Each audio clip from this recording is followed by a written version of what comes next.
What's up, everyone, and welcome back to the Stocks with Mike and Tom show. We have some huge news to cover in today's video. The market was all over the place last week, but we had an amazing close and an amazing end to the week on Friday, so that's awesome to see. But like I said, we have a lot of big things to cover in this video, and we have some crazy earnings for this week, so make sure you guys stick with us to the end. And Tom, let's get right into it.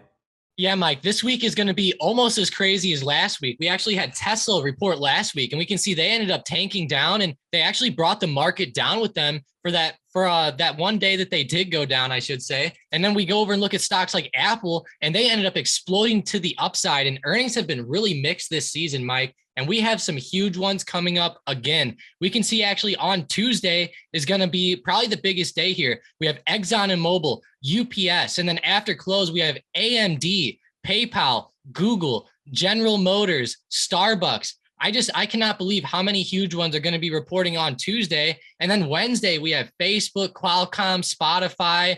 Thursday, we have Amazon, Ford, Snapchat, LLY. So yeah, there's just a lot of big earnings this week, Mike. My favorite one is probably going to be Facebook or Metaverse. I'm really interested to see how they do with all of their stuff coming out. And then also AMD. I've been really interested in some of these chip plays lately.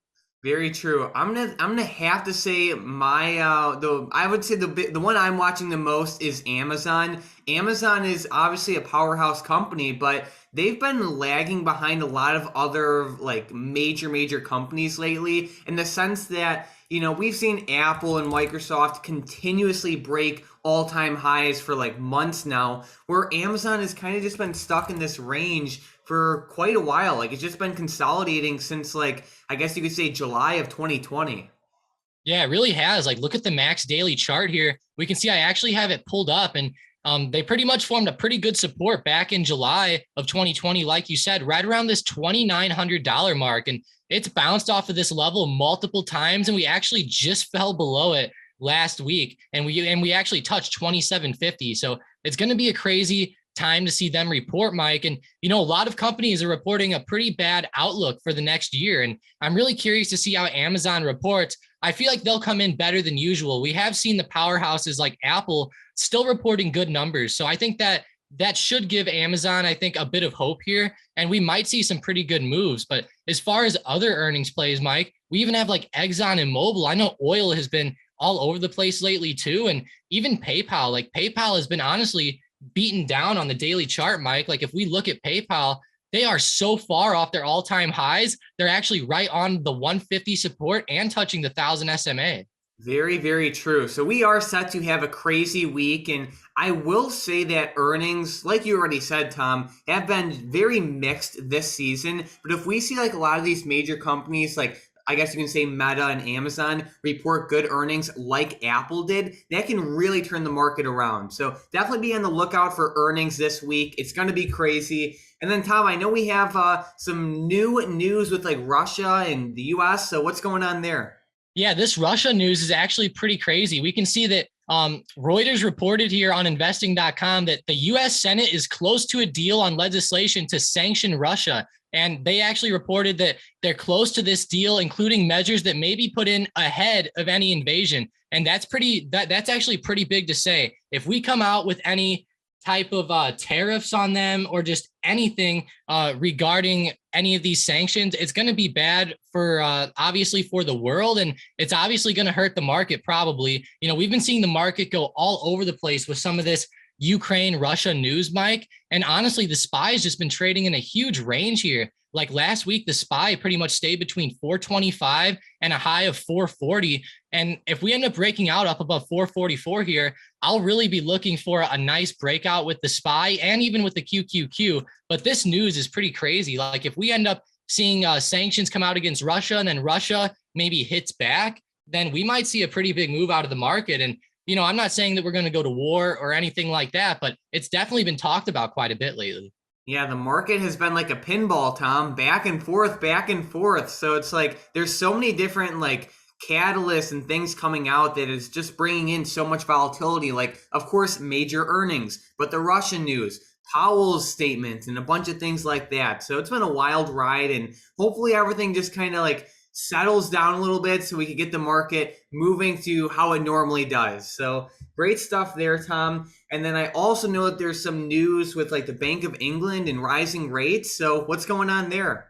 Yeah, like you mentioned, how Powell's been talking about rising rates lately. The Bank of England has actually been talking about rising rates as well. And it's a pretty crazy thing whenever you hear that the Bank of England might raise rates. They actually already raised rates in December, believe it or not, to try to curb inflation. And it looks like their federal government is kind of taking a different approach to inflation than ours is.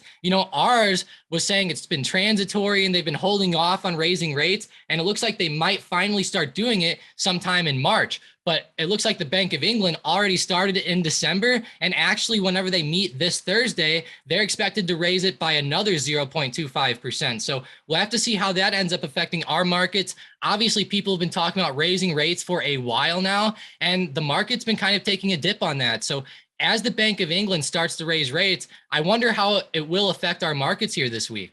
True. So normally like rising rates has like a negative effect on the market, but we could see Tom has an awesome image pulled up, and we could see on this bottom chart right here, it shows you how the market does on average when rates are rising. So like I said, it's that bottom chart. We can see the rate hike cycle start and end date. This basically just shows you the period when, the rates are rising. And most of the time, the market's green. So that's very important to keep in mind. In the one period where it wasn't green in this study was basically when I guess you could say the dot-com bubble bursted. And even at that point, in this period, the market was only down anywhere from like 1.6% to like 13%, which is a lot for tech stocks, but still, like overall, the market does rise. Like, just give it time when rates rise. So that's something to keep in mind. Yeah, it really is. And it's really interesting to see some of these numbers. Like we can see in 1997 and 1998, as rates started to rise, the Dow rose 17%, and then the NASDAQ rose 40%. Like that's pretty insane. I know it fell 13% in 1999 to 2001, but keep in mind, during this time, we were having the dot-com bubble crash. That was a huge crash, and a lot of stocks fell quite a bit, including Apple, Microsoft, and all those startups at the time. It was very interesting to see how all those fell. And honestly, Mike, like these composites held up very nicely. Like honestly, the S&P 500 was only down 5%.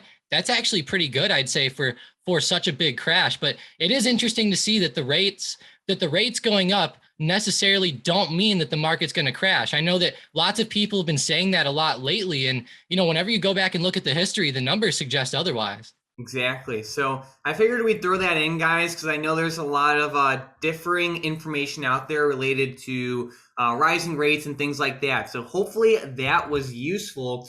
And Tom, let's get right into the comments from the previous video. So we had Fancy mentioning Tesla, Tom. So I know Tesla has been all over the place, and they even had that news of their new Tesla bot last week. So what are your thoughts on Tesla right now? Mainly just looking at the chart, like, do you see any key levels, or what are you thinking?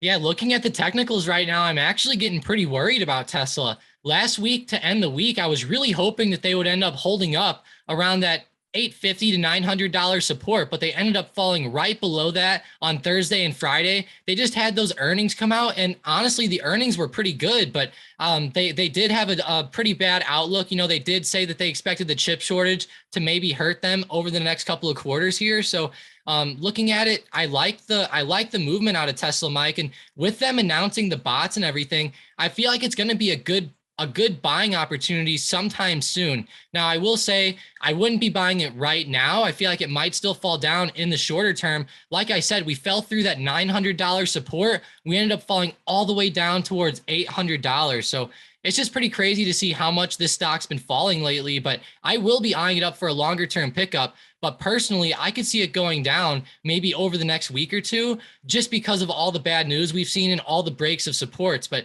if we do see a support start to form, I'll definitely be eyeing it up. Gotcha.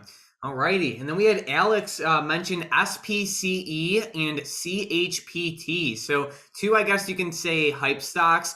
both of these companies have potential for the long term, but for the short term, it's just been brutal. They're not really plays for me. I just like other stocks better. It doesn't mean these plays are bad. It's just they're extremely, extremely volatile. But Tom, it looks like they're coming to some pretty major support levels. Yeah, they are. I mean, CHPT looks a little bit better than SPCE does, in my opinion, but CHPT is really getting close to that $10 support, and they're kind of hovering right around $11 down here. So it's not looking bad for a support buy on CHPT. I will say, though, on SPCE, I'd be pretty careful with this one.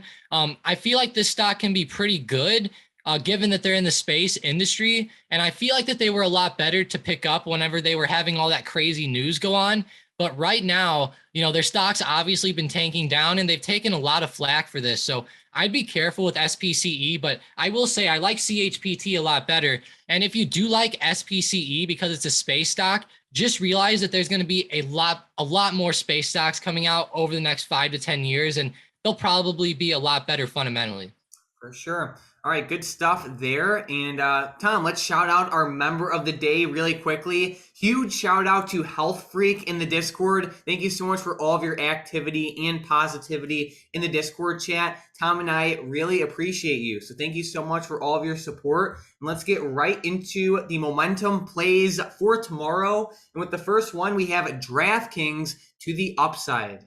Yeah, with DraftKings, they're actually sitting right around this $21 resistance. If they break out above 21, I would definitely eye up some calls. All right, with the next one, we have CrowdStrike also to the upside. Yeah, with CRWD, make them break this like triple top up here right around 171.25. All right, and with the last one, we have Palantir also to the upside.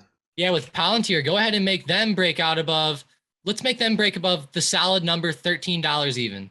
Sounds good. So we are watching these 3 plays for potential day trades to the upside tomorrow, only if they break above the levels Tom listed. But Tom, let's showcase our brand new dashboard. So looking at the screen right now, we just developed this brand new tool.